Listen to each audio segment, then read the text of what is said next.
Hey everyone, this is supposed to be the Jaws episode. Instead, it's gonna be Matt fucking complains about Windows 10 for 9 hours. Dun, dun, dun, The dun, the dun, dun, dun, dun, dun. the And then plugin doesn't work, fucker. instead of the shark killing the girl, it's just you rising out of the water, cursing out humanity. Just hitting people over the head with my laptop. Uh, Hello, welcome again to the Waffle Press movie podcast. Matt, we're just gonna dive right on into this one. Our last retrospective, people seem to like it. I mean, everyone who listened to it, it wasn't like thousands of people, but it was hundreds of people. So that's cool. Thank it you was for a that. handful. Yeah. So thank you for that. Thanks Alien, everyone. cool. Yeah. People were just as divided with the Alien Covenant one as we were. So Not in the that's comments section.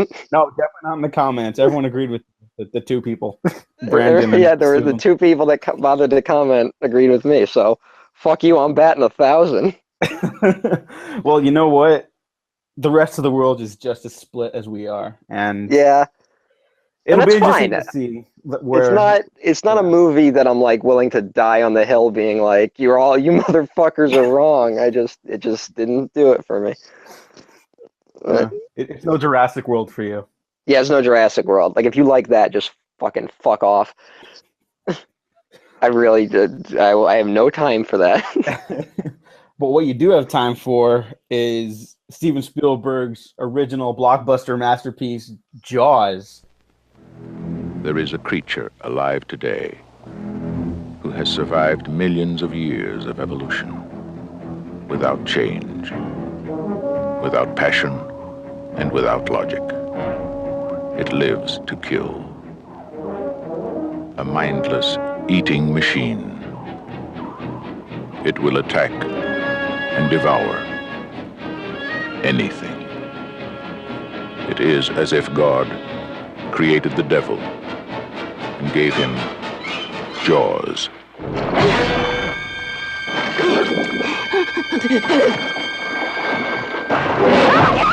Jaws. Yes, which is Yeah. a surprise retrospective that we're dropping on Shark Week. We're recording earlier, obviously, because no human has 12 hours to do 4 podcasts back to back. Yes.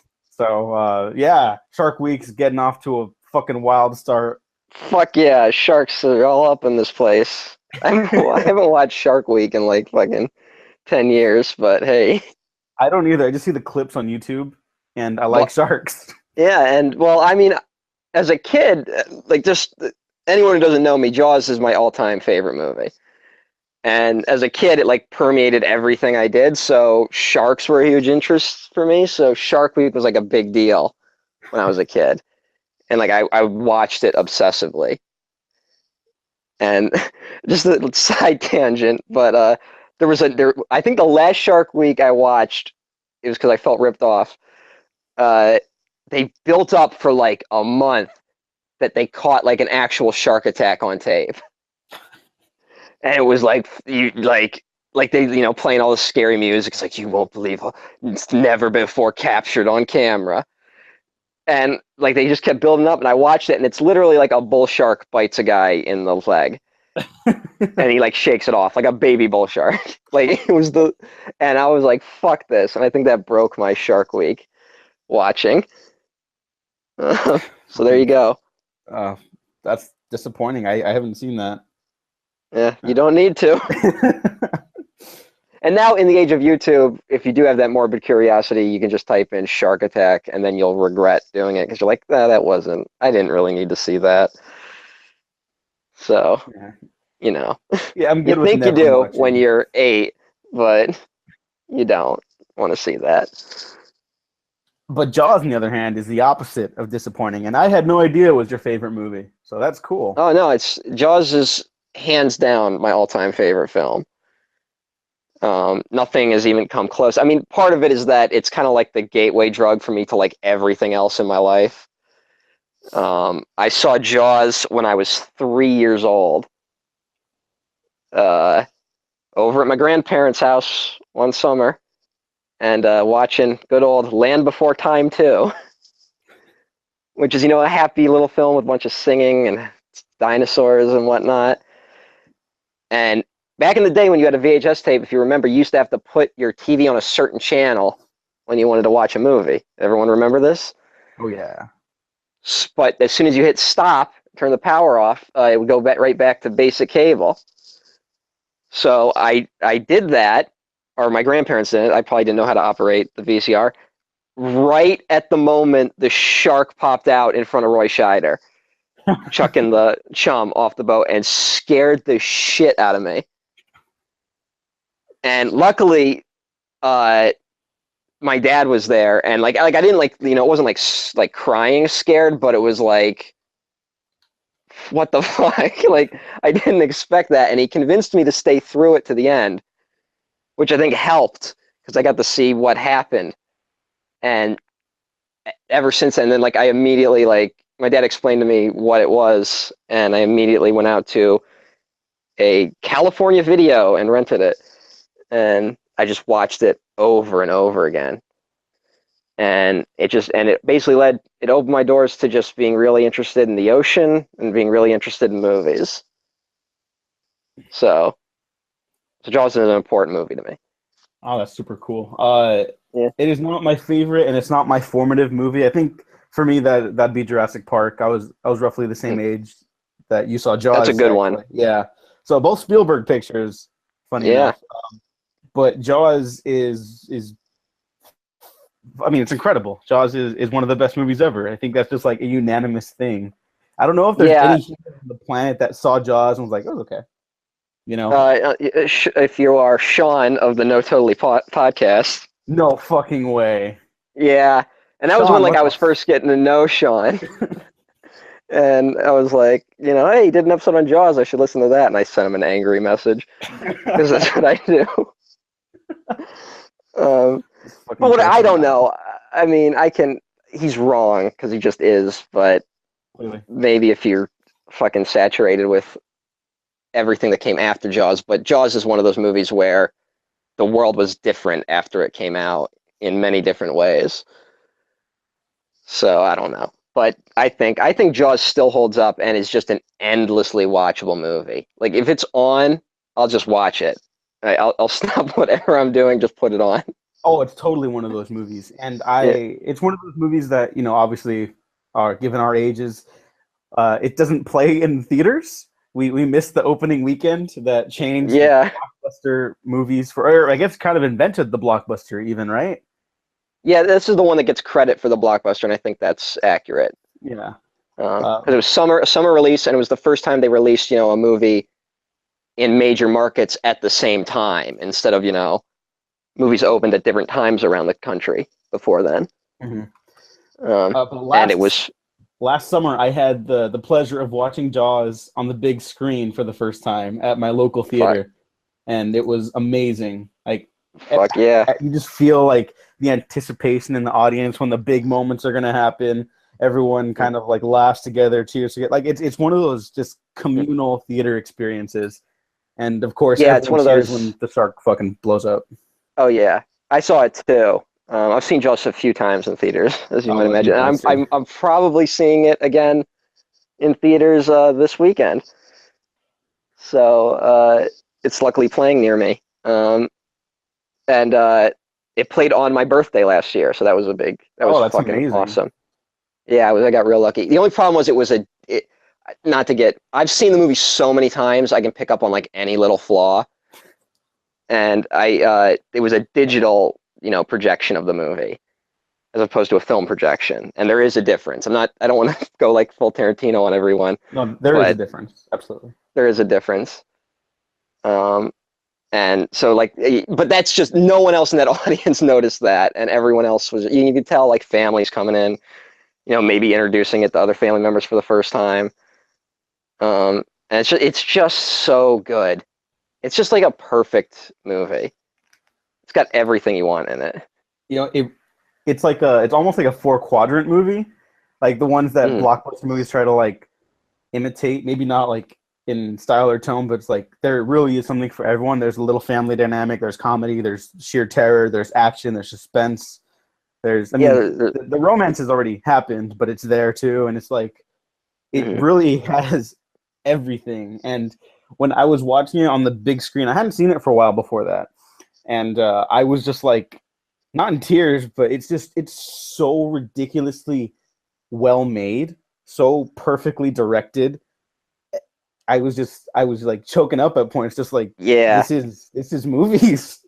I had the same feeling when I saw Raiders in theaters. I saw Raiders of the Lost Ark, and there's moments in that movie where you're just like, holy fuck, that's how you make a fucking movie. And Jaws is full of moments like that. And it's kind of just, I think what, like, to your four quadrant thing, I mean, I think what Jaws kind of is, in thinking about it, it combined, the kind of gritty realness of of 70s movies with the old kind of B monster movie structure, and then the blockbuster film came out of it. That's kind of what happened with Jaws, because it's very, in its DNA, it's very B monster movie, but it plays it so straight that you don't think that while you're watching it. It's oddly enough similar to Alien, which would do it again later. Exactly. Always mentioned it's a B monster movie made with A material, and Exactly. yeah. And when Matt says played straight, there's still moments of levity, so it's not just like overly somber and serious. Well, I blame modern film for this, like really fucking up our distinction between like what is fun and what is, straight, because you can be both. Mm-hmm. I mean, because it's the humor in this movie. It's not like there's gags, like there's like maybe, but it all develops naturally. Like it's not like there's nothing forced. There's no like meta dialogue going on in this where like no one starts going like, hey, this is like a monster movie or something, like, if you did it today, if you did a Jaws type movie today, someone at some point in the movie would mention how it was like Jaws, and that would be considered, the funnier version of it. Or if you went with the harder edged version, it would be Jaws but played so straight, you're like, don't people understand they're making a ridiculous movie on some level? And I don't know, modern movies seem to have forgotten how to find the balance that seemed to come naturally to a lot of movies in the 70s and early 80s. Why do you think that is? Before we get into the history of Jaws, the production and its source material, which is like hilarious, the quality of the movie. Why do you think that is? I think it might just be, I mean, part of it is that the people who make movies, they want movies to be similar to each other. Like, so when you go to a studio and be like, I want to do another James Bond, but make it more like Dark Knight. And so he's like, because those are two things that work. And then, I mean, it's a joke, but that's kind of the thinking by some of these Hollywood studios. They want things that are very similar, and they don't know. It kind of distills movies, and you can only repeat the same thing so many times. And Jaws found this out too, because I mean, right after Jaws came out, you had like dozens of Jaws imitators that no one remembers even closely to Jaws. I mean, like there's like Orca the killer whale and Alligator, and they all are fucking very similar, and I like them because I like those type of movies. But they're not even close to Jaws. And that's just what I think happens in Hollywood. I don't know. It's just not great thinking, I guess. Yeah. I mean, at the end of the day, I think that the good movies will always stand out. A lot of shit in the middle of it, but the stuff worth remembering will be remembered. And I also think a lot of it is a product of insecurity on both ends of the bell curve. Like, just I hate to do this, but like, there's always the Marvel DC comparisons. Mm-hmm. But I think the flaws of both of those series are rooted in the same type of insecurities where they want to be taken seriously. And the DC films go like trying to be like ultra serious and hard edged and be like, these movies are important milestones, which they aren't. And they want to build you up to their importance and like, oh, every scene is supposed to be heavy, and you can't run a movie like that. And then you go over to Marvel, and Marvel doesn't want you to like go like, hey, these movies are kind of goofy. They want you to be in on the joke, so they're constantly like, hey, isn't it weird that we're fighting like robots like at the camera, like constantly? And it's I like and both and now thankfully both groups have done good and bad movies. So you can see those styles both working and not working, but I still don't like it. I don't like it when it crops up in both. Mm-hmm. Yeah. So sorry for that little tangent, but No, it's just it's a good tangent. yeah. It's important to discuss. That's why we do this show. Yeah. Then we're gonna talk the shit out of Jaws some more. Fuck yeah. Have you read the book it's based on? Yes, I read the book in high school. I read it in middle school, so I have like little to no recollection of it. But back then, I wasn't into it. Neither do I, and it's not a great book. I mean, and I don't want to be a dick because Peter Benchley seemed like a really nice guy. And he fucking rode all the way to the fucking bank when they fucking picked up his movie. It's a great example of how the idea that the book is always better than the movie is fucking bullshit. There's like all these weird subplots in the book about like Hooper has an affair with Brody's wife. Fuck. And then like the mayor the mayor owes money to like mobsters, and that's part of why he's keeping the beaches open. There's all sorts of like little shit like and in the book, Hooper dies in the book. And Hooper was going to die in the original incarnation of Jaws, the script, and then they changed it due to difficulties, which we'll get into. And Quint's death in the book is also very anticlimactic. He just gets kind of drowned. He gets dragged under by his own ropes and drowns, kind of like Ahab in Moby Dick. And then the shark just dies. It gets stabbed enough times that it just dies. Wow. Yeah.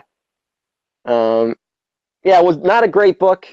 And Peter Benchley, he would regret writing it because he felt that he created, an atmosphere where people now hated sharks and people started killing sharks more for sport. And sharks are, I don't know if they still are, but they were an endangered species at one point, some of them. So people were just kind of going out killing any sharks they could after Jaws came out. And it got really bad. And so he's regretted writing Jaws for those reasons. Although years later he wrote a book called The Beast, which was also turned into a TV movie, which is the exact same plot of Jaws except with a giant squid. And so he was like, I feel bad for sharks, but fuck giant squids. The Beast. Go check that out if you have 5 hours. It's the exact same movie as Jaws, except with a giant squid. I actually might, because I think giant like squids and octopus or octopi, whatever the fuck, multiple whatever octopus. They're I think those are more scary than sharks to me. They are, but the movie's not good. Oh, okay, never mind. I mean, it's fun if you are into those type of movies. You'll find stuff in it. Oh, good. I fucking love B monster movies.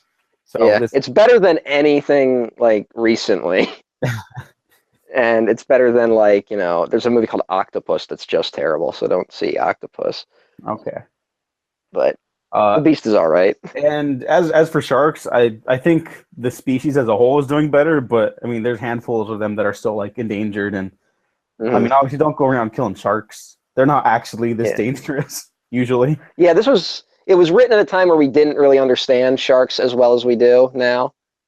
And because of Jaws, it boosted interest in marine life. So it led to studies that basically found out the sharks aren't like vicious monsters. And one thing to point out about the book is that everyone kind of goes like, did you know Jaws? You'll hear this, like, did you know Jaws is based on true events? Which it like very like vaguely is. There were these shark attacks along the East Coast in like 1912. And it's even mentioned in the movie Jaws. for like half a second. And really, it was more like a media hysteria than an actual shark attack. Because it was like 3 shark attacks kind of happened right near each other, 3 to 5, and they just kind of said it must have been the same shark in the papers, and like, years later we'd find out that it couldn't have possibly been the same shark. And then people actually went out and killed a shark that had human remains in it. So that was kind of the basis for Jaws. Oh, fun history lesson. And also, there's always been rumors that sharks have been like I think there's legendary examples of great whites that have been 30 feet, but they've never been seen in the wild. So it's very doubtful sharks can even get close to 25 feet long. I mean, great white sharks. But there was always reports back in the day of being like a dead shark washed up that was 30 feet long, but it was never verified. So that's where you get kind of the monstrous size of Jaws. I mean, how big were megalodons? Those were like 50 feet, right? Oh, those are huge. I would say 50 feet. You can't be that off. Yeah, that's fucking horrifying. Yeah. Hopefully they'll make a great movie about megalodons soon, and we can all go see it. Oh my, I'm so excited. I need that. I am too. I hope it's all right. Because I will see it. If Jason Statham punches a shark, then it is the best movie of 2018. I don't know if he'll punch it, but if something happens, I read the book. We're talking about a book called Meg, about a megalodon that's being turned into a movie. There's something that happens in that book that is so fucking stupidly ridiculous that if the movie does it, it'll be worth it. All right, I'm excited. Back to Jaws. Yeah. Back to Jaws. Yeah. There were some production issues that kind of maybe worked out in the movie's favor. Some. I think Jaws is legendary for its just how much of a failure of a production it was. Which is, and also one thing I had the experience with Jaws, the DVD copy I had as a kid came with a great documentary that explained all these problems, and I bet you can get it with pretty much any release of Jaws. Not The Shark is Still Working. It's a different documentary from like the 90s. And oddly enough, like that inspired me to get like more into film, that documentary. And you read about people who were inspired by a book called The Jaws Log, which described the horrible production of Jaws. And it's inspired so many directors. And yet it's a story about basically how much of a nightmare it is to shoot movies. The big thing being that for this movie, they needed a robotic shark. And they built 2 robotic sharks that could be put in the ocean and that was on like a gurney and they could raise up and sink. And it worked in all the pools they tested in, but the salt water ate through all the hydraulics. So they would literally put it in the water and it would just sink.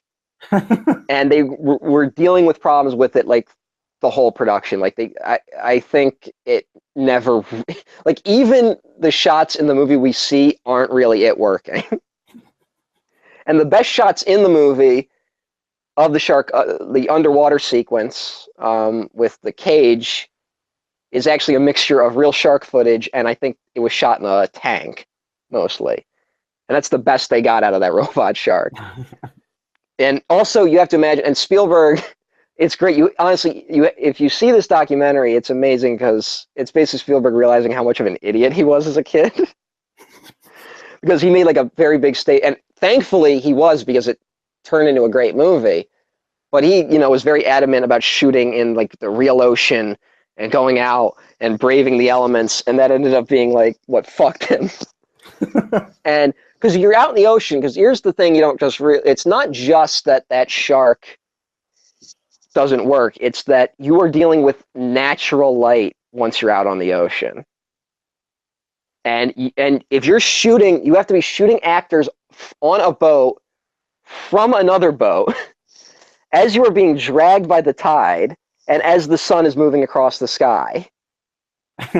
and you have to do multiple takes of certain scenes, and that's like fucking impossible. So yeah, it was a hard production. Do movies don't usually go out? I mean, even James Cameron didn't film like out on the ocean. He was doing Titanic, right? I don't know. He did. He had to have filmed in some. I think he filmed like on the shore though, because he filmed like a real boat sinking that was like only 100 feet shorter than the actual Titanic. Oh, fucking course. Yeah.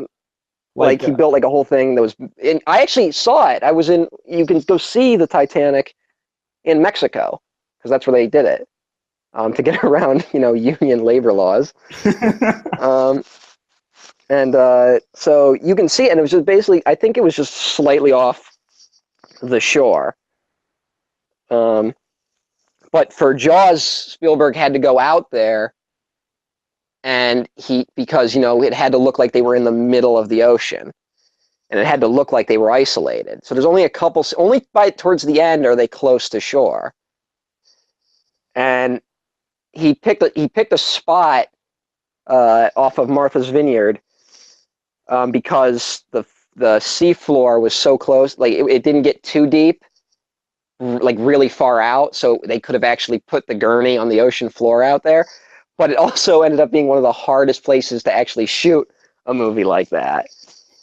So it was like everything was working against this fucking movie. And then it's one of the best movies ever made.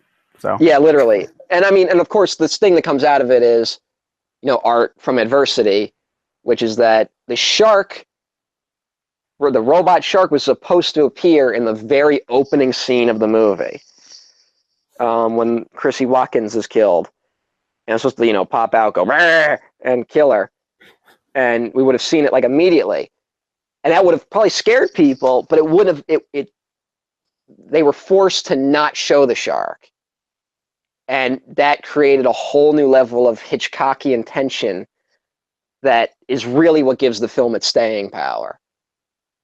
Because that opening, I mean, you don't see anything in that opening, and it's one of the most brutal scenes in any horror movie, of just someone basically screaming to stay alive. And the moment any audience sees that, you have them for the rest of the movie. Like, they're hooked. Mm-hmm. Except for Sean. Except for Sean, apparently. Fucking Sean. Just go fuck yourself. Actually, I want to talk about that because I classify it as a horror movie, but it's like not family friendly or anything. But it's again, to the 4-quadrant thing. It's more open. Like, I could recommend this. I'm not usually like into something like a James Wan movie, Mm. Well, now we live in an age of very like overproduced horror films, and very like, and I mean, what it takes to scare an audience is a lot more than it did in the 70s. But I mean, if you talk to a certain generation, Jaws is the scariest film ever made. I think, like, it's not for me. It's not for me, but I have relatives, mostly because a lot of my relatives live near beaches. And they talk about how Jaws like fucked them up. So that terror of the unknown, like, yeah, they don't show the shark, and it's all accidental. But even like for me at a young age, when I would be out swimming, even in a pool, like a closed off body of water, there's like only 10 feet deep max, and there's no way something could be in there without us seeing it. If I'm under the water, if I was under the water and I was swimming up again to catch my breath or like get out of the pool, like, in the back of my mind, I was like, okay, but what if there is something in here after I saw Jaws? Yeah. It's not outright terrifying. Like, in short bursts it is, but subconsciously I think it sits with you that something might be right behind you in the water. Yeah. And on that sense, I think it is one of the scariest movies ever. Well, yeah, I mean, and think about it, like, part of what makes this movie work so well is that the opening scene is so scary. I mean, even like today, it's still pretty brutal. Like, I wouldn't say it's like you're not really screaming at it, but you're like a little unnerved by it. And I still see it work on people. And from that moment, you're basically told every time you're near or in the ocean, there's a shark in there. And that's with you for the rest of the movie. And so add on top of that the other deaths, and then once we get out on that boat, and that boat is shot and built in a way that you're always kind of seeing the ocean. So you're always aware of how like that they are basically in Jaws' territory that whole movie. So that shark could be anywhere that whole film. And that's what makes that it doesn't necessarily make it scary, but that's what keeps you just hooked on every little thing that happens. It's a hell of a production design for that boat too. I mean, Yeah. You feel comfortable in it, but then you get those wide shots, those landscape shots of it on the ocean, and it does feel very isolated and closed in, like claustrophobic. Well, like just one step, you're dead, basically. And they made the windows on it bigger so you could see more of the ocean. Like, and so and basically, and also like just whenever that boat rocks, I mean you really feel how vulnerable they are whenever like you can just see them kind of riding with the tide. And it's not something you sit there like really digesting it on like it's the classic you might not have noticed but your brain did. Mm-hmm. And Jaws is full of shit like that just adds all these layers to every scene. All right, well, that's a good transition into something you wanted to bring up is why certain scenes in the movie are fucking amazing. And kind of also what I call the Spielberg touch is that his movies, they always feel big and they got a lot of heart and personality, but they don't always deal with big topics. Like Jaws, it's just one shark. It shouldn't be that big of a deal, but it feels scary, and you get the sense of the impact it makes on this little community on this island. Yeah, and Jaws isn't a movie that you come out watching like deeply transformed characters or anything. Mm-hmm. There's a lot going on in it. I mean, honestly, Jaws it's kind of weird to think about because like once I always divide the movie in two because once you get on the boat in Jaws, you're basically brought into just a world of just terror and action and insanity. Because like Quint is like slowly losing his mind once you get on that boat, and that's like pretty heavy when you're 3. I'd never been like presented with a character that would sabotage his own radio out of hubris in the face of almost certain death. So yeah, it's not super deep, but it's very interesting. And character-wise, I think there's a lot actually going on in Jaws, but it's more. I don't know. It's not a character film. There's great characters in the film, but it's not a. You're not going to see fucking Michael Corleone go from being a soldier to the Godfather. And also, like you said, this is like it's Spielberg's. It's like his 3rd or 4th movie. I think 3rd. And it's pampered with a lot of Spielberg touches, which is what helps make this film unique, but it doesn't have the full-on Spielberg kind of heart that I think he came into in the 80s. He's still in very 70s filmmaker mode. I think his heart, it's in it. I mean, there's the talking about scenes, there's the great scene with, Roy Scheider and his son, Brody. That's amazing. Where they're just, and it's like, and literally that, when you think about it, that scene does not need to be in the movie. But Spielberg was smart enough to put it in the movie because he understood that people would identify with it. And it would just add this layer to the Brody character that you really needed because otherwise he's kind of just like a law enforcement figure. And Spielberg finds all these ways to pamper in a real character and a real human being. And that's probably like one of the best examples of it. And of course, I also think the best Spielberg moment, I think like the purest Spielberg moment in the movie is actually the ending, with not the shark blowing up, although of course that is a Spielberg moment. But it's Hooper coming back to the surface and then meeting up with Brody again and them just kind of laughing. And then he goes, Quint, and they just say no. And it's like, can we get in on those? And it's very subtle, and then they're just kind of going like, I used to hate the water. And that feels very Spielberg, just that ending. Like they went through hell and they came out like that. So, yeah. It's these characters have like by that point they have like this shorthand with one another. And I think that's because early on Spielberg does such a good job of establishing who all these people are. Like again, not the deepest people in the world, not the most like introspective characters, but he lets you care about people. He lets you in on this little community. Like you don't know the ins and outs and everything, but you know how it works. You know that summer's a big part of it, not just because they say it, because they're clearly like a hustle and bustle sort of town from the get-go at this movie. And it's those little workings that make it all come together by the end. So you totally buy when they're just so many going off each other at the end. Oh, this movie is so good.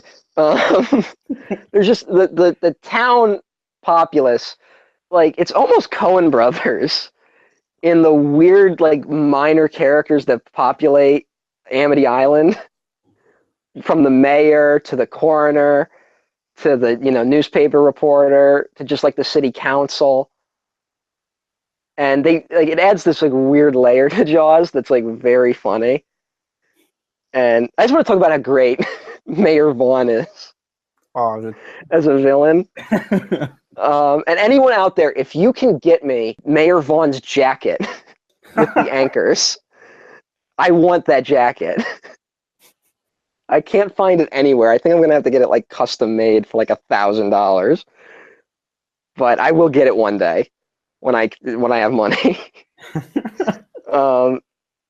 And I mean, this movie also, I think, informed my political views because it's literally taught me about like corrupt politicians. Like he does everything he can to hide the fact that there's a shark attack, there's a shark problem, just so he can keep the beaches open for the 4th of July. I mean, it's great. It's beautiful. But that's why they're doing this. I mean, he's putting human lives in danger. And it's like, it's just a boating accident. I mean, that's even shorthand for like, bullshit. Because it so is. Like, I mean, the girl's like been ripped up. Like, they have her arm. They have a body that's clearly been mutilated, which we only see the arm. But it's implied that they have a body that's like fucking been ripped to shreds. And it's like, but it's a propeller boating accident. Happens all the time. And I mean, there's the reporter who's like also, he's like kind of also. That's one thing. The reporter in this movie, Meadows, I think is the character's name.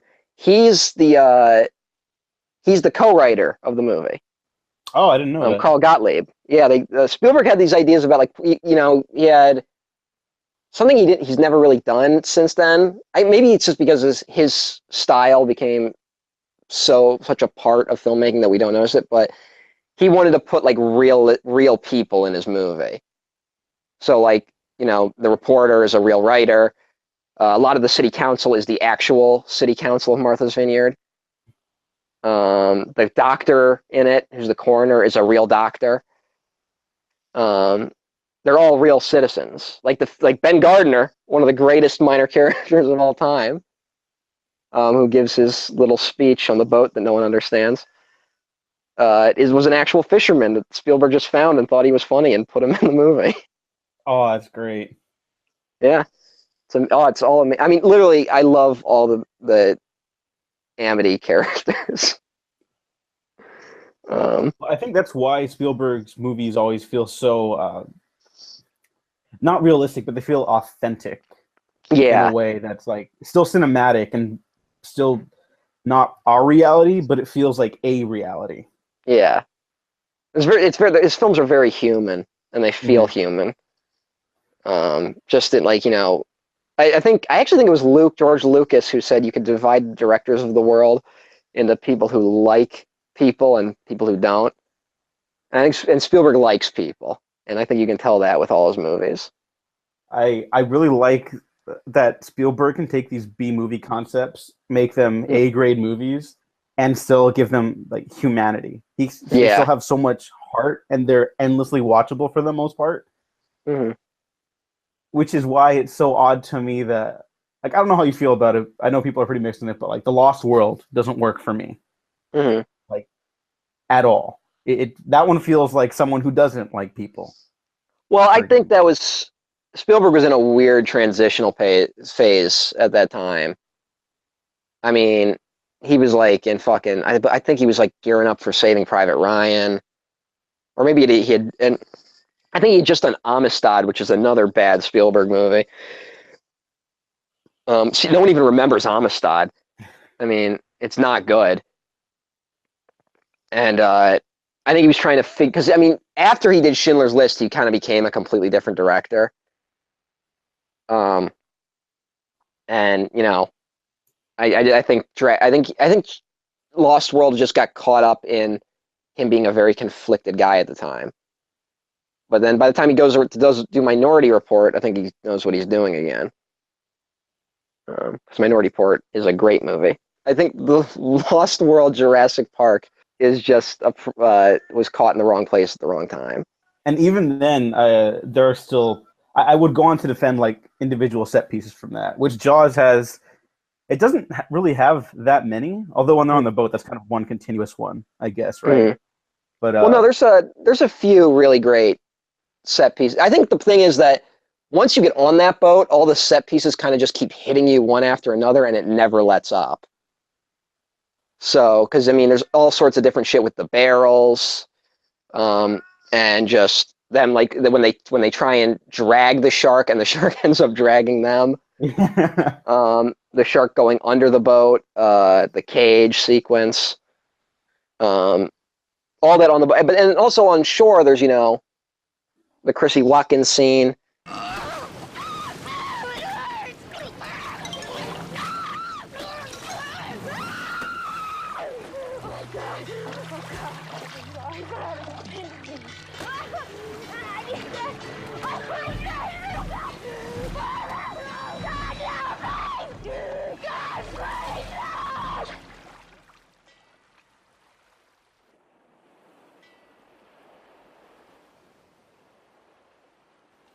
The fucking idiots who tried to catch a shark with a ham. Oh, I love that. I fucking love that. Oh yeah, that might be the best. Honestly, in my opinion, that might be the best scene in the movie for the score. When they're just out there and that chain just starts dragging and the whole dock gets ripped off. When the dock turns and starts heading back towards them, the score like really lifts up, and it's fucking awesome. Charlie, take my word for it. Don't look back. Swim, Charlie. Swim. Come on, Charlie. Swim. Swim, Charlie. Come on. To me, boy. Come on. Come on, Charlie. Swim. To me. Come on, Charlie. Keep swimming. Keep swimming, Charlie. Come on. A little more, Charlie. Attaboy. To me, Charlie. Attaboy. I can't get up. I can't get up. I can't get up. I can't get up. Come on, Charlie. Help me. Come on, Charlie. Help me. Get your feet out of the water. Get your feet up.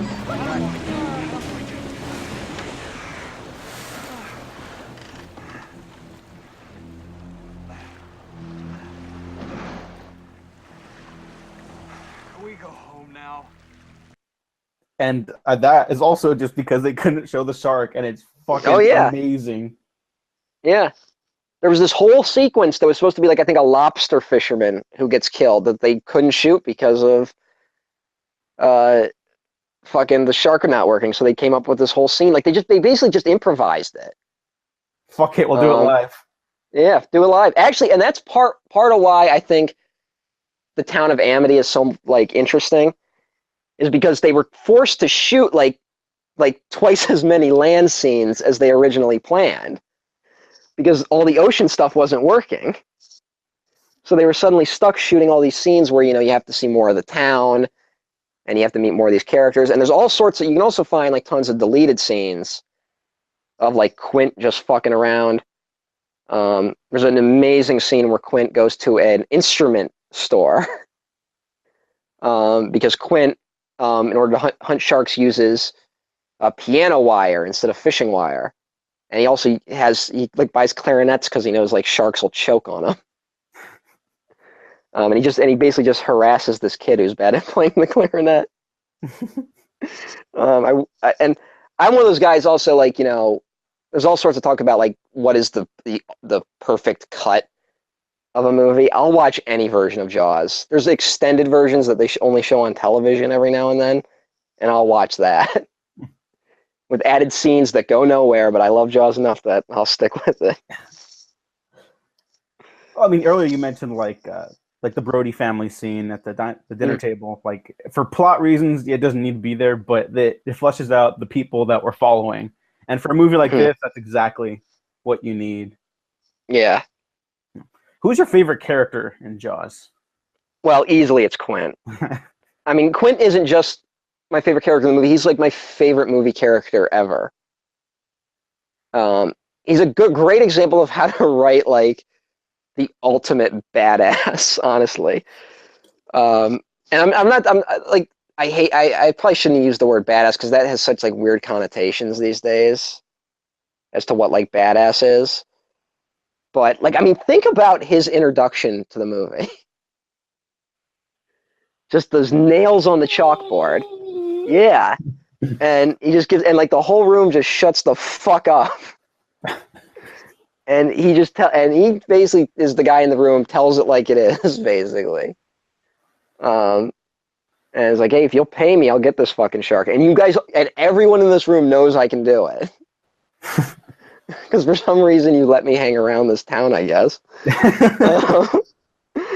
And they're just like, yeah, thanks, Quint.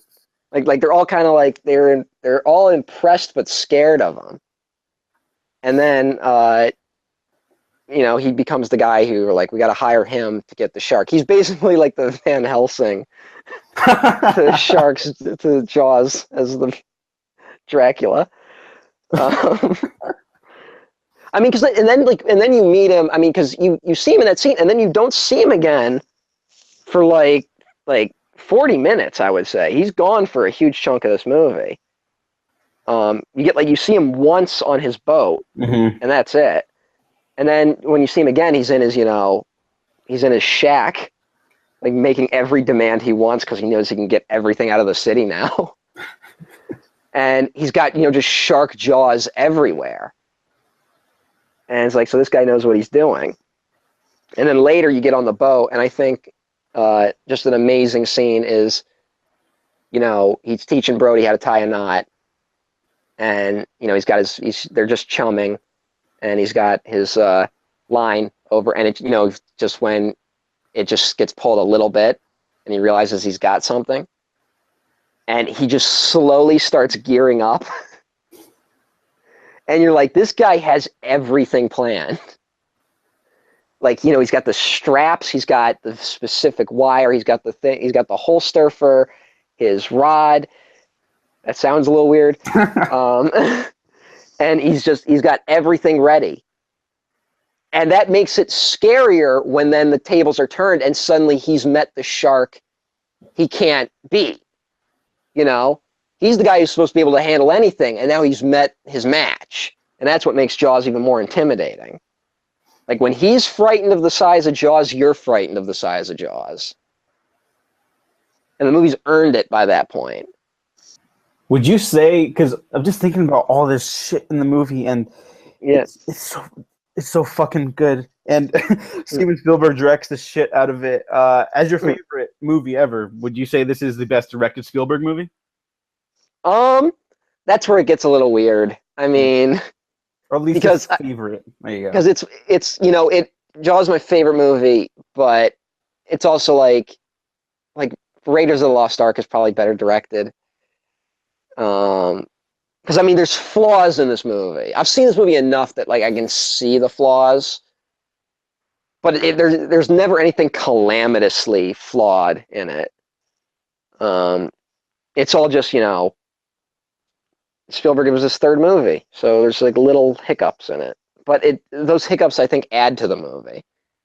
And I'm of the opinion that Spielberg has only gotten better as a director. And it'd be kind of horrible. I bet you he doesn't like how often people talk about Jaws because it's like his third movie. And to think that, it's basically people go like, hey, you made Jaws, and then since then it's been downhill. Like, and I'm sure he doesn't like feeling that way about any of his early work because he's probably, he made it, so he probably sees all the flaws in it. Um, it's like how like Tarantino talks about how he can't even look at Pulp Fiction anymore. Uh, I so didn't know that actually. Oh my god. yeah. Well, that's why he's like, I read an interview with him where he's like, I can't do a commentary track for Pulp Fiction because I don't want to watch it anymore. So yeah, I mean, the elements of Jaws, it's just Jaws is like a lightning in a bottle movie. It's just a lot of elements coming together, and it's just fucking young and dumb Spielberg.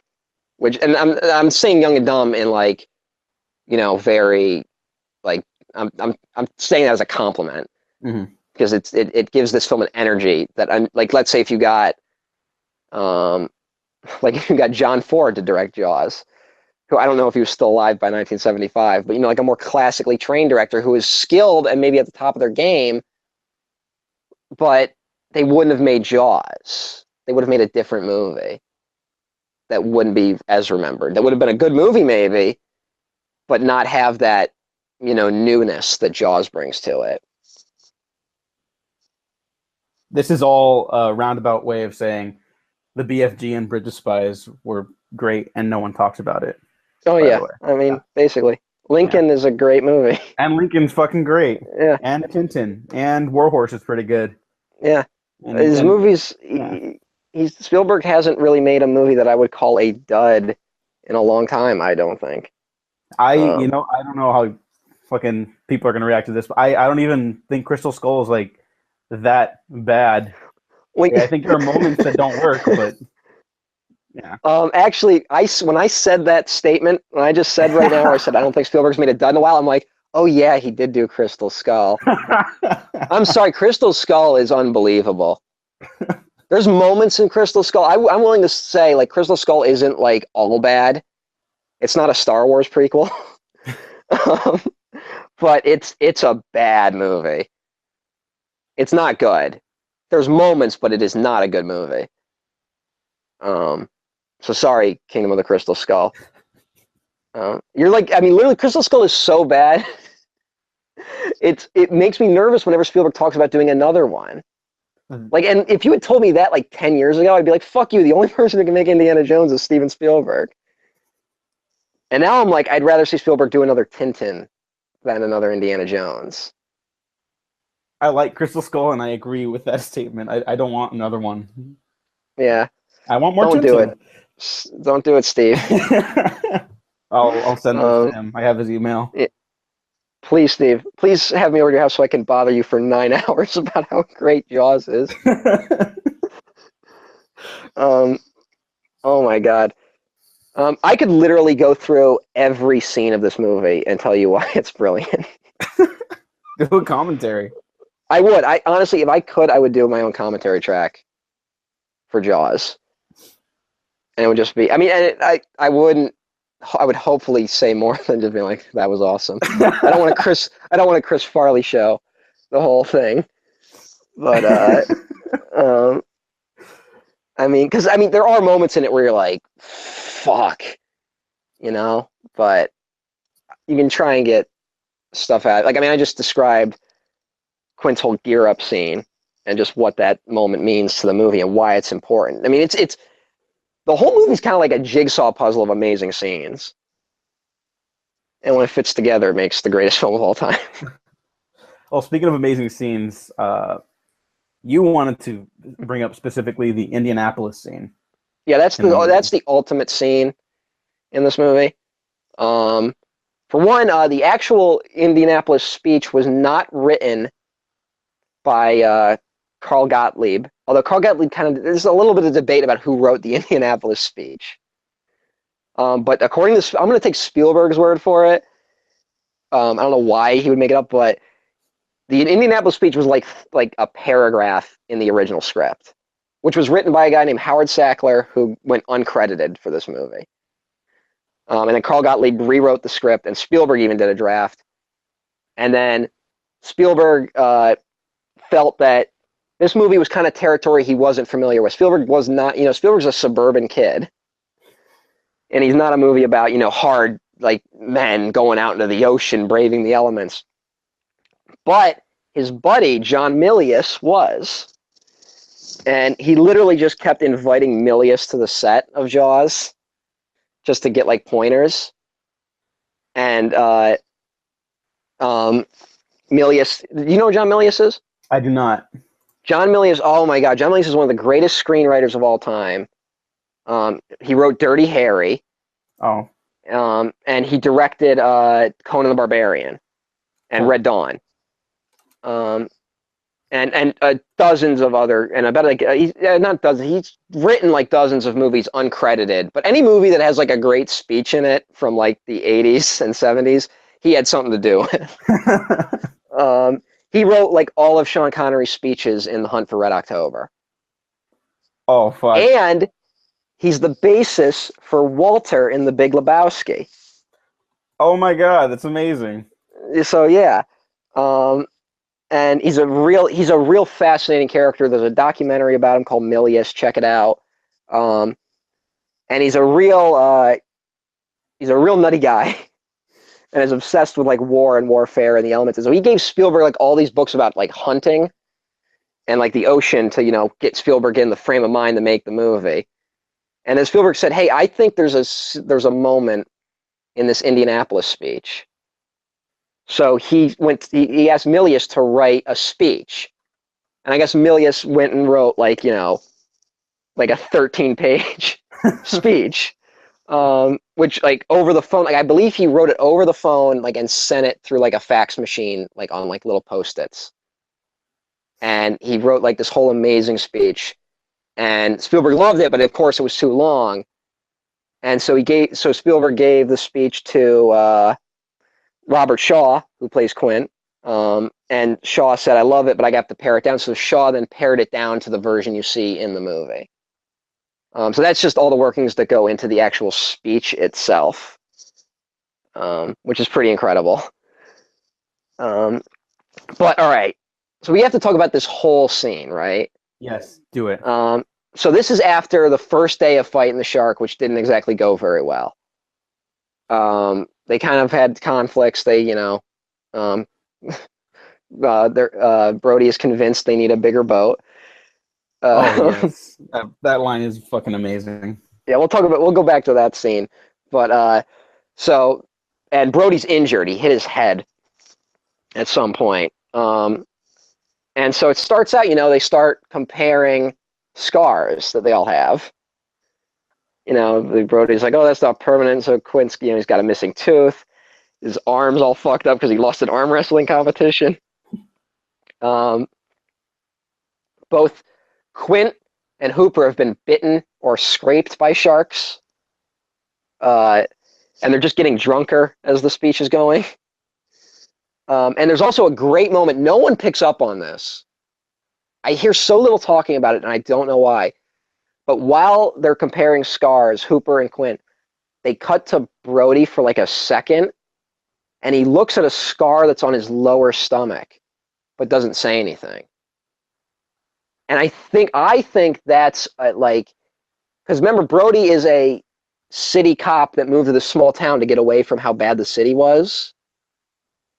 And I think it's like, he was shot or stabbed maybe in the line of duty. But he feels like he feels like that's somehow not the same as their injuries, and he feels inadequate because of that. And maybe that was the injury that made him quit. And I think that plays a lot into his character. It's never really addressed after that moment, Mm-hmm. You have to watch that scene. Watch it. You'll notice what I'm talking about. Okay.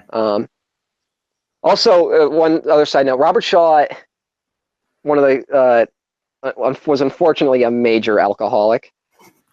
And he was convinced that he needed to do the Indianapolis scene drunk. And I guess they tried that at some point, and it was a disaster. So yeah. And I think I'm like fuck up all his lines, like break. He fucked up all his lines. He just didn't deliver them right. I think he got there's stories about how aggressive he was with Richard Dreyfuss whenever he was drunk. There are I think I'm not saying it's impossible that he was never drunk while making this. So there are scenes in this movie where he had to be drunk, but the Indianapolis speech he was too drunk for.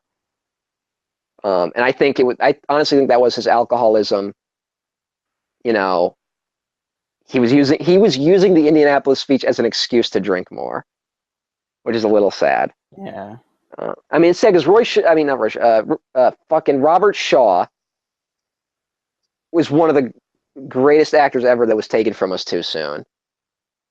I mean, he's in this, he's in The Sting, and he's in fucking From Russia with Love. He did like fucking A Man for All Seasons. He did like a handful of great performances in movies, and he should have had a longer career.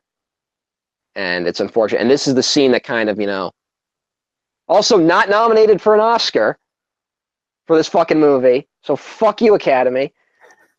Because he gives, all right, so they're comparing the scars, of course, and Hooper's making a joke about his broken heart. And then Brody goes like, hey, what's that? He's like, and Quint just tries to, Quint doesn't want to talk about it. It's like, it's a tattoo, I got it removed.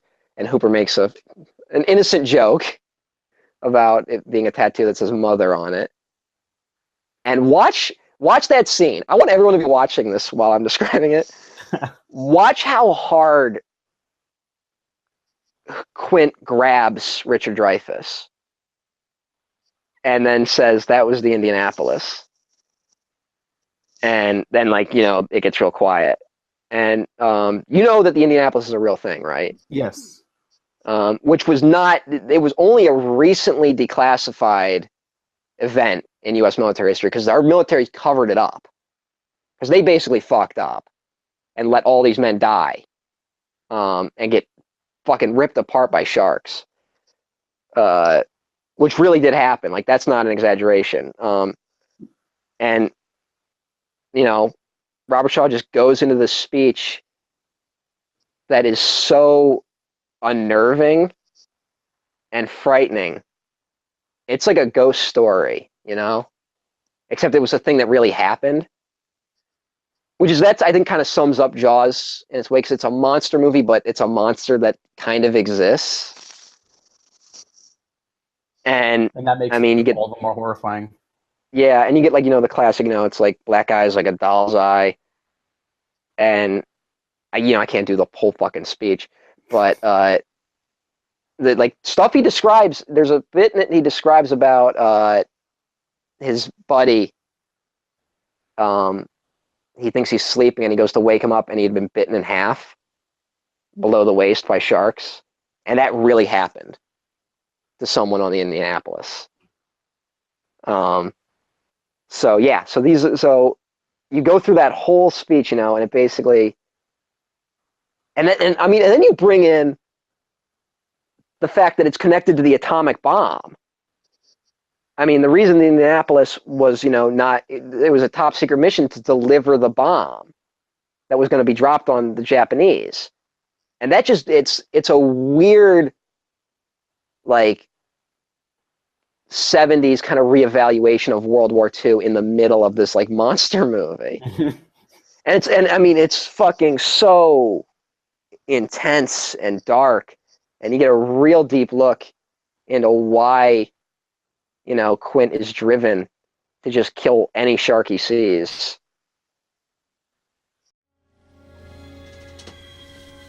Noon the 5th day, Mr. Hooper, Lockheed Ventura. So as he swung in low and he saw us, the young pilot, a lot younger than Mr. Hooper anyway, he saw us and he come in low, and 3 hours later a big fat PBY comes down and start to pick us up. That was the time I was most frightened, waiting for my turn. I'll never put on a life jacket again. So 1,100 men went in the war. 316 men come out. The Sharks took the rest June the 29th, 1945. And then he finished it with the greatest line ever, which is anyway, we delivered the bomb. And then, after this whole speech is done, they just start singing. They're just drunk singing fucking a sea shanty. And then after that, they get attacked by the shark. That's the most amazing sequences of scenes ever in a movie. And then that sequence ends with a real shooting star passing by Roy Scheider's head. Oh wow. Yeah, like tho- that chunk of the movie makes this movie fucking biblical. Like it goes to a whole nother level after that moment. Um, so yeah, so that's why that scene is really good. amazing and flawless and just fucking launches this movie into the stratosphere. Yeah, I mean, fuck, you don't. That's like a moment. That's one of those moments. I mean, the only other scene I can think of that I remember watching and feeling that way about was the coin flip scene in No Country for Old Men. Like the first time that scene happened was like you're like, what fucking planet are we on? And then like, so I think it has that sort of staying power. Like after that, this whole like it just puts the movie in a whole new frame. There's my speech on the Indianapolis speech. I don't have a speech that can match that. Well, because like I said, I could talk about any scene in the movie, and I could like extrapolate like why it's amazing. What scenes do you really like in Jaws? Oh, mine's always been the dinner scene with Brody and his son, just because it's Spielberg's characters have this shorthand that they feel familiar, but they're familiar enough to us, like as an audience, that we can understand why they're communicating the way they are. Like you mentioned at the end when they're just like Quint, no, like you're just like there's no real conversations. They're just kind of glances and body movement, and specifically the diner scene is just body movement. The kid's just mimicking his dad, who is having a really rough day because the mayor's fucking shit up and letting people die for money, and no one's listening to him. And it's just this really beautiful sequence of just his family being there for him, specifically his son. And that shows the relationship so well between them. You know, he's just this little kid, but he loves his dad so much, and he doesn't understand what he's going through, but he's still there for him. And it really makes him feel whole. It makes him feel tangible. And we've known them for like half an hour up to that point. Yeah, I would say maybe a little longer than that, but you feel so comfortable. And you're talking about the familiarity of it. It does remind me of like me and my dad when I was younger. I mean, my dad had those days where he would just come home, you know, and never like not angry, but you could tell like he was tired, and you notice it when you're a kid. And I mean, that scene has a lot of truth to it that I don't think sometimes people don't want to say because they want to just say, oh, it's, you know, popcorn movie. And then fucking also it is. I would continue the dinner scene into when Richard Dreyfuss shows up, and then Brody's just getting hammered off of wine. And then we learn a lot about, you know, Hooper after that, where he talks about his kind of funny adventure with a shark that made him love sharks, which is a great little moment in the movie. I love Hooper. Like Quentin's great. Everyone knows Quentin's great, but I love Hooper. He's not like a wacky comedic relief character. Like he's a legitimate person in the movie, but he adds a sort of like levity to it because he loves the ocean. He loves sharks, even though his mission in the movie is to basically kill this one. Yeah, he doesn't start off that way, but it ends up becoming that. And it's just nice to have someone who's like even for a movie that ended up spawning a bunch of interest in shark killing across the globe. Like there's a character here who like adores the species, you know, so it's not like anti-shark. And I think as many people who walked out wanting to kill sharks, I think more walked out who were just fascinated by sharks. And I think Hooper is a lot of that, you know? Yeah, totally. Because I mean, as a kid, he was the character I liked the most. Maybe because his name was also Matt. But he was like, you know, and I think a lot of the humor also comes between the antagonism between him and Quint, which was you know, real, basically. I mean, Richard Dreyfuss was like a massive ego on the set, and you know, fucking Robert Shaw just fucking harassed him every chance he got. Oh, okay. So, I want to talk about Quint's death, and okay. and we're gonna need a bigger boat because you wanted to go back Okay. to that. Yes, but also one other scene to definitely go back to. I'm just gonna do a couple in rapid succession, real Let's do quick. it. Just because they're in my head. The the part when they catch the wrong shark, Mm. and the guys, the fucking schlubby guys who caught it, are like, "What kind of shark is it?" And Hooper goes, "Tiger shark." And then the guy almost looks directly into the camera and goes, "Oh, what?" I just want to single that guy out because that's the funniest thing ever. So there's that, and then Ben Gardner's head popping out of the boat, which is that scene, of course, right? Yeah, under the water. Which is filmed in the editor of the film's pool. What? Let's talk about reshoots, kids. The first cut of this movie had that scene where Ben Gardner's head pops out, and they fucked up their timing, and it didn't really get a reaction when Spielberg showed it to an audience. So Spielberg said, "Fuck it, I want to redo that," and they didn't really, they couldn't go all the way back to fucking Martha's Vineyard to reshoot it, and they couldn't really get access to a tank on the studio lot. So they just went to the editor, Verna Field's pool, filled it with milk to make it look a little more oceany, and then just reshot that whole scene. And so reshoots aren't always bad, kids. And sometimes movies even work it just into the budget and the time schedules. Yeah, so if it's what motivates a reshoot that you need to look at. Yeah. It's not just reshoots. There's that little moment, and then of course, all right. So we can talk about the bigger boat moment, but there's a moment beforehand where Brody's son is almost killed. And there's that guy in the dinghy who gets his leg bit off. Oh yeah. And that's the first time you kind of see the shark. You don't see it up to that point. And there's this image of it. I think it's the best image of the shark in the movie, even better than it popping out and scaring the shit out of Roy Scheider, which is you just see it like very briefly under the water for a second, and then the guy gets pulled under. Do you know the image I'm talking about? Yeah. Yeah. And I'm not talking about when it breaks the surface. That's later.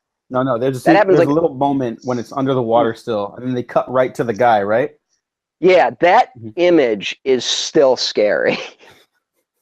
That's a very scary looking image of a shark. And that's when you see how big it is. And you're kind of caught off guard by it. It's one of the best scenes in the movie, and it was a scene that was also a reshoot. Because the original sequence involved that guy being dragged by the shark and dragging Brody's kid and almost killing Brody's kid, and Spielberg thought the scene was too violent and cut it and said it was too unpleasant for the movie. Oh, okay. So he changed it. Yeah, because this movie's pretty violent.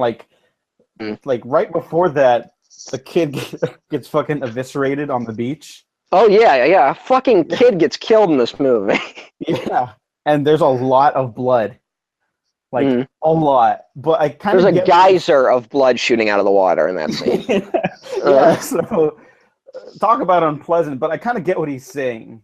I just think it was the way it would have changed the dynamic of it. So, and I mean, and he replaced it with a dude's leg getting bitten off. So that's pretty violent. Yeah. I guess but, the yes. idea of like some other person, like maybe not mean-spiritedly, but like dragging the kid along underwater with him. Like I kind of get his mentality there. Yeah, and honestly, I also think part of the motivation might have been that it's just not a great idea. I mean, even trying to describe it, you're like, why would that be in this movie? Yeah. So maybe he could have made it work, and there's only a cut. You can find like deleted footage of it. You can even find footage of them trying to get the shark to work when Alex Kittner, the kid, is killed. It was supposed to pop out of the water there too, and it didn't work.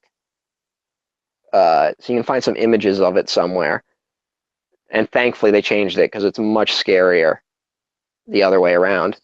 And let's just talk about, there's that heartbreaking moment of, everyone running out of the water and the fear kind of dying down, and the one mother has to realize her kid didn't come out. Oh, it's so sad. Like, that's a heavy moment. And then cut to, now there's a bounty on the shark, which I didn't know you could place. But I don't know what the legal standing of that is, but whatever. Is that $3,000 on the shark in cash or check? Ah.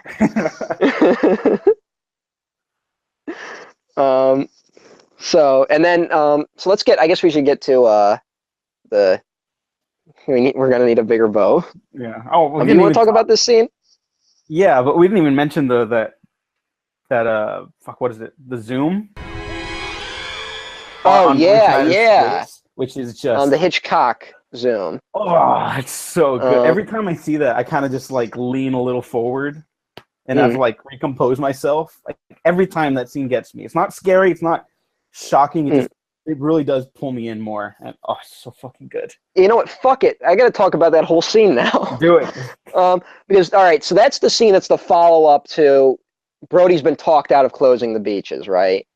Yeah. And we've had that whole. There's that great sequence of them trying to get the signs and doing all that shit, and everyone and the town just kind of waking up, and the mayor getting his forces together to combat the out of town sheriff, the non-islander. And so, like, he's saying it's a boating accident, but he doesn't believe that because of course it's not. And he's just sitting there watching that beach, waiting for it to happen. Like, he knows something bad's out there. He knows there's a shark out there, and he's not saying anything. And Spielberg did that thing, where the kids, everyone knows this, where the kids are walking in front of the camera in the different bathing suits. And that's how they do the reverse shots on what he's watching. Mm-hmm. So you get his point of view. And you just get that slow, but he knows something's about to happen. It's basically the ultimate nightmare moment for him because he knows there's a shark out there, but he's not admitting it to himself yet. And then it happens. So just a great moment in the movie. I hear that movie has a couple of them. Yeah, pretty much every scene. Fuck, and now I want to talk about how the scene where the mayor corners fucking Brody is when they're on that ferry. Oh, they park the who thought to film that there? That's fucking awesome. It's just one static shot, but it's not static because the background's constantly changing, and it's just the most brilliant oneer ever. Yeah. Oh my god, that whole scene. Movies are fucking cool. Yeah, and even then, and then before that is the scene when Brody gets the call about it being a shark attack, and you just see that close up of him typing shark attack, and then him reacting to that, and that's when the movie kicks up to another level. And that is before the scene when they find the body, but they don't show the body. I mean, and you just hear that whistle, and fuck, this movie's so good. The deputy's just on the sand, just like, oh shit. And then the deputy just threw up all over himself. Yeah. Oh my god, this movie. And even that has the great scene where fucking he wakes up in the morning. It's just a really simple scene. The yad, not too fast, and the car. He's trying to do a fucking Islander accent. And that's a great little moment. And his kid, I hate his kids, but when his kid tries to be all cute, saying he got bit by a vampire, even though he hurt his hand on the swing. Yeah. So yeah, there's great scenes here, a couple of them, and then that makes me think of the scene where his kid's playing in the boat, and his mom's and he's like, "Get out of the boat! Get out of the boat!" And his wife's like, "Hey, don't be mean to them." Hey, they had a rough day. They saw a kid murdered today.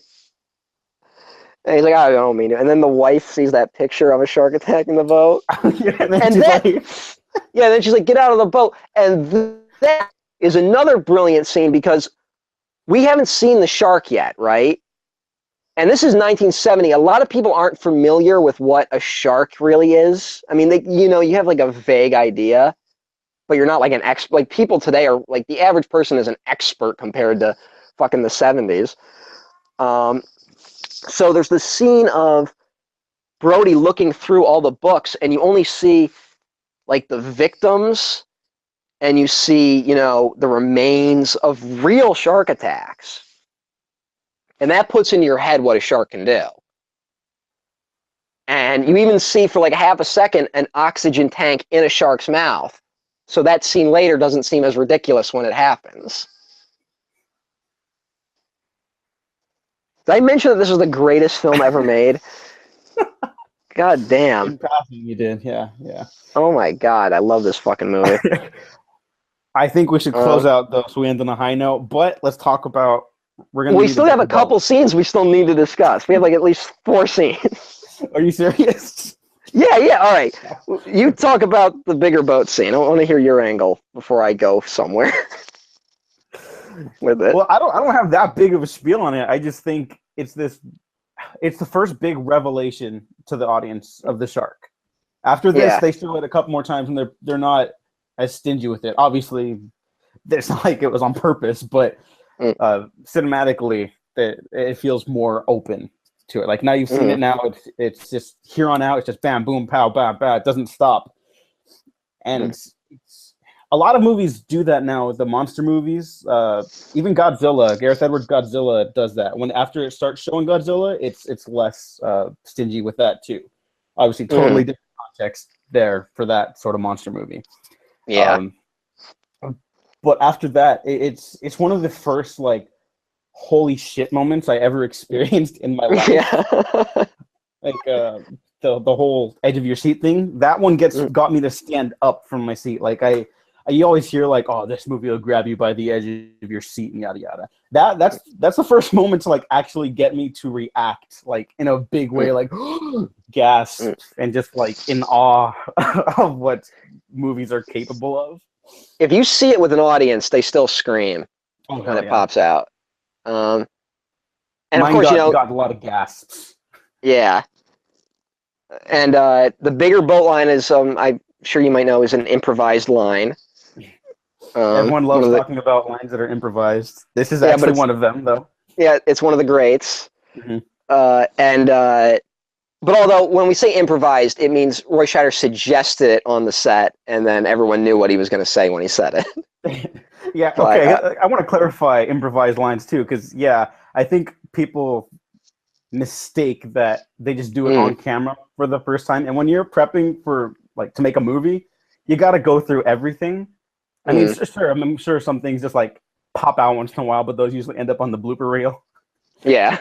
So it's not like he just made it up and he's like a genius. Like he brought it up, they practiced with it, and then they shot it. Yeah, good directors talk to their actors. I think that's actually something a lot of directors don't do today, which is so weird. But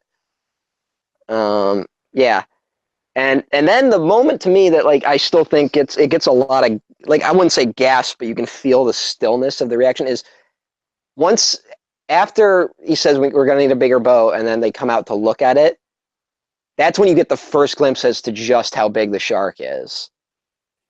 And that's pretty scary. It's like the size of the boat. And you get, 25, 3 tons on them. And that boat feels a lot smaller after that. Yeah, suddenly you're not as, confident that these guys can take this thing. And then we get, introduced to the whole barrel sequence. Which is a brilliant way to not show the shark. You just see those barrels and get scared. And then it just keeps rising, that tension. It just keeps like going to a boiling point. And I mean, and the fact that like we're told the idea of the barrels are supposed to keep the shark to the surface, and the shark can go under with 3 barrels. It can't stay under, but it can go under, which just drives home how strong it is. And Quint basically saying he's never seen anything like that. Which makes it all the more horrifying. It's like they set up these rules when they're out and they're playing the cat and mouse game with the shark, and they're breaking them, but it's not like suspense of disbelief or whatever. It is. Yeah, no suspense shattering. Yeah. I mean, suspension, of disbelief shattering. Yeah, it is, but it's on the movie's own terms still, and it makes it scarier instead of like, all right, come on. Like every once in a while, you get that with the movie. You're just like, oh, this is too much for even me. You got to roll your eyes. But there, it's in context of the movie, and just makes it fucking unsettling. Yeah, and it just helps. It just leads to this constant escalating tension. It's just amazing. Just everything they're throwing at it, it just like it either outsmarts them or just powers through it. Yeah, all of Quint's tricks aren't working. And he knows they're not working, but he can't admit it, so he destroys the radio. Which I was just thinking about this the other day. Was like just watching as a kid. I had never been introduced to like a character like that would do something that crazy. It opens up a lot of windows in your mind when you're a kid when you see something like that. So yeah, just a brilliant little moment in a sea of brilliant moments. And then Quint fucking also gets eviscerated. Well, one scene before that, which is the cage scene, where Hooper has to go in the cage, which is not a great moment, honestly. It's actually, I would say, just having seen it, if I had to stack up the scenes of the movie, it's an important moment, but it's kind of one of the weaker moments of the movie. But seeing the shark, agree to that. But seeing the shark rip through the cage is a little scary. And it looks better than it has any right to, considering how bad that robot shark was. And it's a mixture of, real and fake. And what happened was when they had this idea of, they couldn't get the robot shark to break up the cage in a realistic way. And Hooper was supposed to die in that scene. The shark's supposed to break up the cage and kill him. So they built a miniature cage and went to Australia and filmed with real sharks. And they put a little person in the cage, and that person was supposed to be in there when a shark attacked the cage, but they couldn't really get the sharks to attack the cage. Like no one really understood that sharks don't really do that. But while it was just hanging over the side of the boat and cameras were running, a shark swam by and got stuck in the ropes and started breaking up the cage, like freaking the fuck out. And that's where you get that great footage of the shark breaking up the cage. Oh, wow, that's amazing. Yeah, and there's there's some flaws in it, because if you look, you can see that shark is breaking the surface of the water. And then when they cut to the reverse shots of Brody, like you see no commotion on the water surface. You just see the rope getting, yanked. And then of course it's a pretty great looking moment. And the one thing we kind of glossed over is this movie has a lot of great underwater photography, which was new at the time. It gives a weird alien kind of quality to certain moments. Mm-hmm. Particularly the opening shot, which we got to say, the opening of this movie is the POV of Jaws. Oh yeah, I never really. Which is a pretty awesome thing, and spooky, because the ocean floor kind of looks like an alien planet in a way. Makes it all the more unsettling. Mm. Oh, and when I rewatched this last year, I forgot just how well shot it is. Not that it's just pretty, or that it's that it is pretty. It's striking, especially in that opening, right at dusk. That scene's shot, and it's just, I don't know. I don't really catch a lot of Spielberg's filmography as pretty. I mean, I guess stuff like the BFG is, and there's more to making good cinematography than just how pretty it is. But Jaws is very pretty to look at. Yes. And I just like that superficial. I think Bill Butler was the cinematographer. I could be wrong. I'll look it up real quick. I think you're right. Yeah, Bill Butler. Yeah, and he had to make special cameras for the footage, to shoot underwater. And I think at one point they almost lost half the footage because they were on the boat when it sank. The boat accidentally sank when it wasn't supposed to. And there was actually two boats, one that was built to sink and one that wasn't. And the one that wasn't built to sink started sinking. and everyone almost died. And one of the guys, like, just lost his mind and basically took over the boat and just drove it into the beach, basically, to save the boat. And you got to watch the documentary. Spielberg tells a great story about that moment. So yeah. And the real orca, let's just some film trivia. The real orca was on the Universal Studio backlot for years. And it was, right where Jaws would pop out on the studio tour. So you could see the real orca, the boat. And Spielberg, whenever he was getting ready for a new project, would kind of go there and like meditate, because he has a weird relationship with Jaws because it made his career, but was also like one of the biggest nightmares of his life. And then one day he showed up and the boat wasn't there. And he called up someone at the studio being like, "Hey, where's the boat?" And the guy on the other end said, "Oh, it was a little rusty, so we scrapped it." And Spielberg said, "I wouldn't want to be the guy on the other end of the phone that day." And because it's Steven Spielberg, he got everyone fired. He's like king of Hollywood. He got everyone fired. So that's what happened to the orca, unfortunately. That's too bad. But yeah, so I guess now we should talk about Quint dying. Yeah, let's do that. Probably one of the most brutal deaths in any film. Yeah, especially because after he's been set up to be, like top tier shark hunter man, and then obviously everything's not working when he's actually trying it out on Jaws.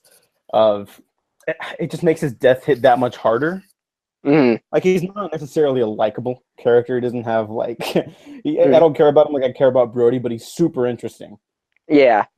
I'd want to hang out with him maybe at a bar, but I wouldn't want to be on his boat.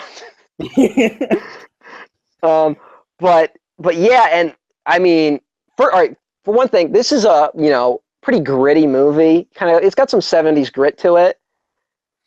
And a fucking shark jumps out of the water onto a boat in it. Yeah. It fucking leaps out of the water. At least it doesn't roar. It does roar once in this movie. Does it? I've never unfortunately. It's right before they shoot it with like the third barrel. It pops out of the water, and there's a bit of a roar, but it's also kind of a mix of it's like just the sound of the water coming out, but it's kind of a roar. But it jumps out, and honestly, I don't know, maybe it's subjective because I grew up with like, a lot of cheesy monster movies, but you never, like, when that happens, you're not like, that looks stupid. Like, it looks fucking good when that shark jumps out. No, it does, and the movie has you in such a place by this point already that it doesn't even matter. Like, Yeah, you could do some more goofy shit with it because it is kind of goofy, but it doesn't look it, and the movie fucking sells it. Yeah. And then talk about when, Quint sliding down that thing just to this fucking waiting maw of this giant shark. And then to just hear that bite when it bites him. I mean, holy fuck. This is a PG movie, by the way.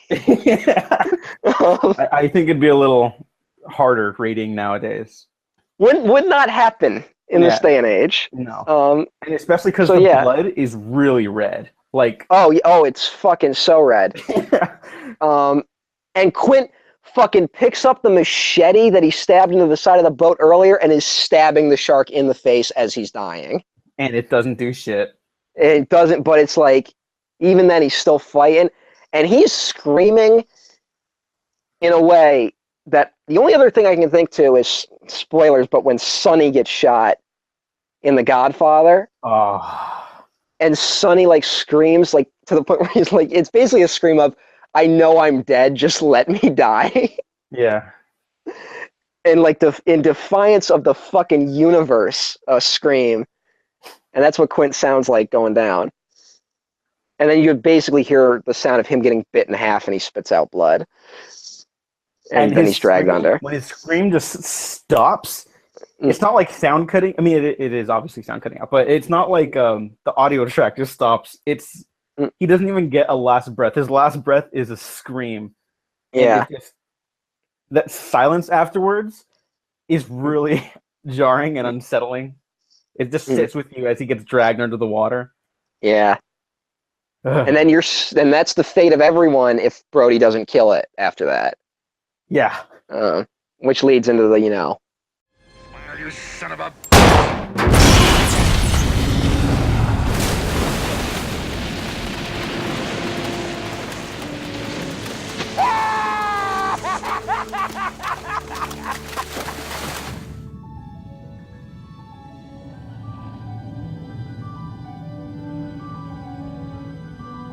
He doesn't really say it, but he kind of says it. Yeah, it's the movie version of Son of a Bitch, where to get it past the censors, they toss something at the end. Well, I quoted this movie as a kid, just because, I mean, I was still learning to talk, basically. I'm still learning to talk. I have a fucking mush mouth. But, so I would just, and as a kid, I just imitated whatever I heard. So I would imitate, not only would I imitate all the lines in Jaws, the VHS copy I had as a kid had a mini documentary about the making of before the movie. And so I would imitate that documentary too. And I would say words I didn't know what they meant, but I would just say them because I could. And so in order for me not to say, smile, you son of a bitch, 1,000 times as a 3-year-old, my dad convinced me that he said, smile, you son of a gun. Yeah, we'll be talking about the entire Jaws series for the rest of Shark Week. All 3 of the sequels. Yep. Jesus. And but just the fucking drop off in quality is pretty massive. They each get worse, but it's like astronomical how much they get worse from each other. It's shocking. I mean, part of it is that, you know, the first one is so great, so that kind of gives the second one a lot of leeway. Yeah. But then 3 and 4 are just like, wow. I mean, I think. Thanks for joining me talking over Diego for an hour and 90 minutes or whatever. Yeah, I think that wraps it up for Jaws Part 1. And I've only I'm threatening the world because I've only expensed about 1/10 of what I could say about Jaws. I could go on forever, because it is the best movie ever made. Because, oh my god. I can't really argue against that. It's not even my favorite Spielberg movie, but fuck if it's not close. It's not even my favorite Spielberg movie, but it is my favorite movie. I somehow understand what you're talking about. There you go. Yeah, movies are weird and subjective, so. And thanks for letting me do this, because I threw this idea out to you, because I really wanted to talk about Jaws. Yeah, no problem. I mean, I don't keep up with Shark Week anymore, but just the idea of the world coming together for a week to celebrate and be horrified of sharks is awesome. So, yeah, what better time to do this than now? You know. Tune in next week. Same shark time, same shark channel. Actually, by the time this comes out, it'll just be back-to-back days. So. Yeah, of course. Matt, really quick, where can the people find you? I am at EmperorOTN at twitter.com. That's it. All right. Fuck off, people. You can find me at Diego Waffles on Twitter, President Diego. Check out our Alien Retrospective, which started this retrospective series of retrospectives that Matt and I are going to be doing. Eventually, we'll get back to the Alien and Predator stuff. But Predator doesn't come out until next summer, so we got time. Yeah, you thought we were going to talk about AVP, but fuck you. We're going to put that off as long as possible. Fuck yeah. I said we're just going to crunch down on this shit. Oh my god, there's still 3 more. Yeah, hey. Matt, give me a funny closing out thing. Shut the fuck up, cat! You hear this fucker? Unprofessional. Fucking cat. Trying to run! Oh! I quit! I can't hold it! Hurry! Break it up! Brody!